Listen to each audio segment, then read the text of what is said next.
Alright, this angle is going to be crazy because I normally don't do this, but we're walking and talking today. Is it time to sell your video games?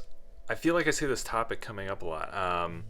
See it from users like RGT85 and Retrobird talking about selling your video games. And should you do that? Is it really the right time to do that? So let's talk about it. Is it really the right time to do that? And you know what? I feel like it is time to maybe let a few things go. It can be fun to collect games and stare at them at your shelf like the one behind me here, but how many of these are you actually playing? And are you a shelf collector, as I've heard the term thrown around before? And some of us fall into that trap. We just find a good deal and we're like, yeah, we'll play this at some point, right? And you throw it on the shelf and add it to the collection, but are you actually going to play that? And there's other costs associated with this too. There's your time, there's the extra storage space, and there's the general upkeep on all these video games. You know, you have to repair consoles, clean cartridges, resurface discs, swap out cases, the list goes on. There's all these little things to upkeeping a collection, like the one behind me, that we don't talk about a lot. And for a lot of retro consoles, the market's pretty stable right now, so if you wanted to make some money, it's a really good time to do it. Things aren't skyrocketing like they were in 2020, 2021. They're not really dipping down hardcore yet, and so it's a really stable time to sell if you wanted to make a few extra bucks. Now there's the other side of this. Could this go up next year? Yeah, everything could go up in price. Could everything go down? It could go down too. We just don't know. We're not there yet.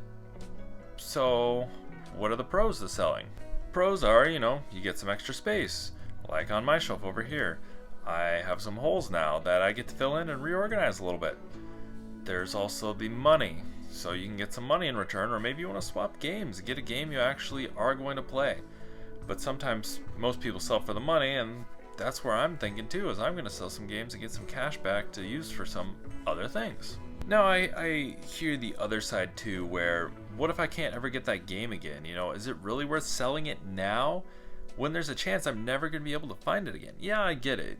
And also it looks cool on a shelf. At one point I had 300 plus games on that shelf, and yeah, it looked cool, but I was out of space. I never played anything from the PS1, 2, or 3. Like, it just sat there. And so when I finally sold it, I haven't missed it since. So now I have a lot of other things I'm looking at. I'm looking at 3DS stuff, I'm looking at Wii U, I'm looking at Switch, Xbox, Dreamcast, and I'm looking at like, am I going to play some of these games? No, there's stuff in my collection that will not be played. Basically, my 3DS is a Pokemon machine, and if I'm not playing Pokemon, I'm not playing my 3DS at all. So why do I need to keep these other 3DS games when I'm never going to play them? Now for my NES games, on the other hand, they have an emotional connection. There's a story there with my dad, and honestly, I'm waiting for an analog SN to show up, so no, they're not getting played, but they're not coming off that shelf until that thing shows up, and there's a story there, so yeah, they get to stay. But some other stuff, not so much. So if you do decide to sell and downsize, there has to be a way to make it less painful, right? And there is. So let's talk about that. So you need to make a plan ahead of time. That means you have to decide what you're going to do with the space, and what you're going to do with the money, or whatever else you're going to bring in.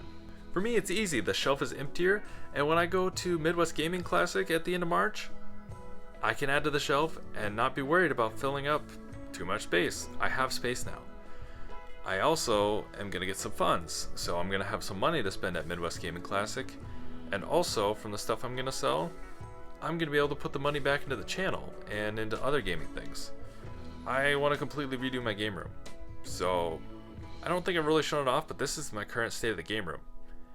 It's kind of a mess, and if I'm honest, I'm not happy with how it looks.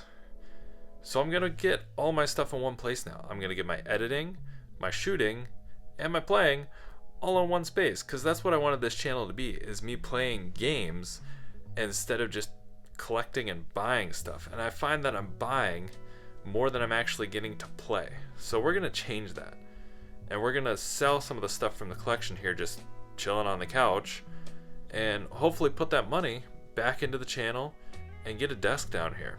So actually, I'm making my first sale this week with a little stack right here that's gonna jumpstart my sales and get a desk down here to do more content and do more things for you. So I'm hoping you'll subscribe and like this video so you can follow the progress with me as we redo this area.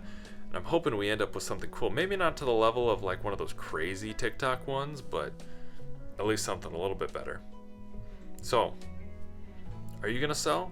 Because I got a pile right here looking to sell, and if you're in Wisconsin and want to buy something, you can hit me up for that too. If you want to watch something else, YouTube thinks you should watch one of these videos that are gonna appear here somewhere. I don't know where yet, but maybe there's a video here. Maybe it's down here. Maybe you should watch one of them because YouTube thinks you're gonna like them.